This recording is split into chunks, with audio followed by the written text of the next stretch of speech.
So the hood weighs nothing because it's just this thin aluminum. You can see how thick it is here. Not very. And it's just one sheet. That's all there is to it. Very simple. And there's the motor. And not much there either, to be honest.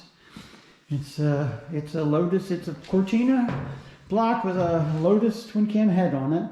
This is a big valve, which I'll take the nose off and I'll show you that in a little bit. But across the front here, there's a solid bar that connects these two side pieces over each cam, and it says big valve on it. You'll see that then.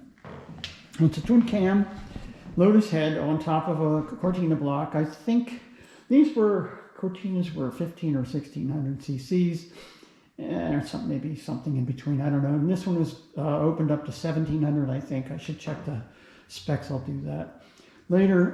Here's a couple of DCOE 40s, I think.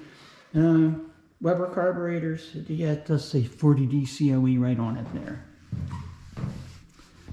I hope you can read that right here. It says 40 DCOE 18.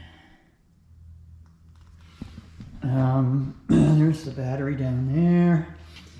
There's the Cortina gearbox right there, which looks like a sieve, which I will be pulling out shortly. Here is the windshield washers, which are required to be street legal. I don't think that washer bottle has ever had anything in it at all. And there's a little spritzer that spritzes up onto the windshield, and there's the cute little windshield wipers that probably do as little as you can imagine. Not much else to see under here. I'll go around the other side and show you that side of the motor.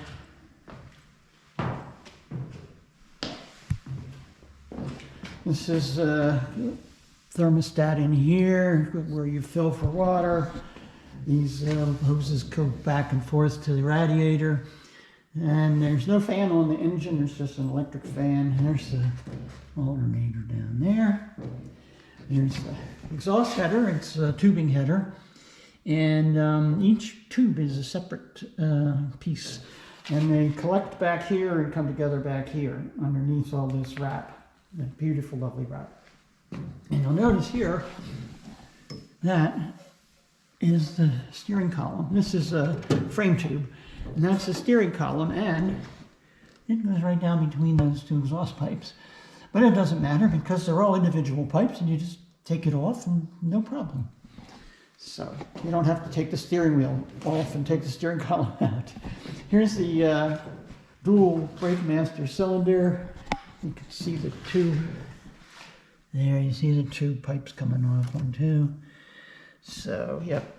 And then there's this is I guess one of those emergency lights in there tells you whether you're low on fluid. There's the clutch master. And there is very little else, such as there is no heater. That would probably sit there, I'm pretty sure.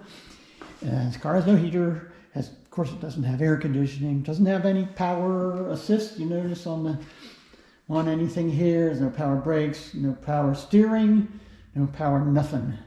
Basic, very basic car. I already did a video on the underneath, so we'll have to figure out how to put them all together. But there you go. There's our Caterham 7, 1995.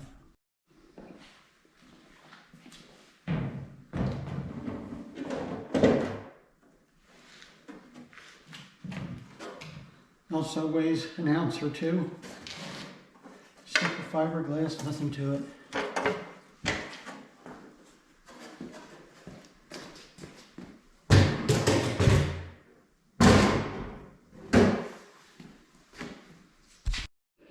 So here's the Caterham with the nose off, the nose cone. It actually looks kind of cute without it, I think. It does look like something's missing, but just barely. I mean, you get a kind of a little bit more of an aerial atom feel for it. It's all the tubing exposed and stuff. It's just the radiator there that you see. And the hose is coming out to it and back. There's an overflow for the coolant. Once again, there's no fan on the engine, and there's only an electric fan, which is manually controlled, I think, or, well, I'm not really sure, because that's probably a temperature sensor on there, water temp. But it might be, oh, there's another sensor over on the side. One of them could operate the fan automatically. I'm not sure how that works. That's more to learn. There's the, down in the bottom where the filter is attached, that's the oil pump. This is going to be oil pressure. I don't know, but I'm going to guess that that is a timing chain adjustment for the timing chain on for the cams. Not much else to see here. It's a pretty simple, basic car. Oh, here's the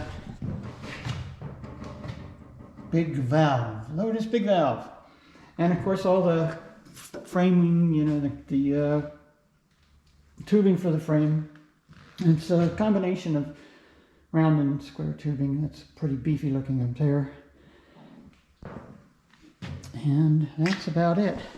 The nose goes on and off with 4 little fasteners that are called Zeus fasteners, DZUS, I believe. And here's one of them here. It's just this little is a bracket, and then there's this little S-shaped spring. And you push a little button into there. That's over here. See, it's just got like a coin slot there in it. And then you gauge it and give it a quarter turn, and presto, you are latched. Quarter turn out, and presto, you're off. I think it's an aircraft thing, and they're used a lot on race cars.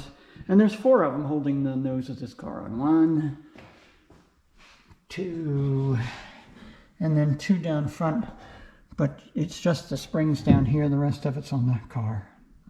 So, there you go. That's our Caterham Super 7 with the nose cone off.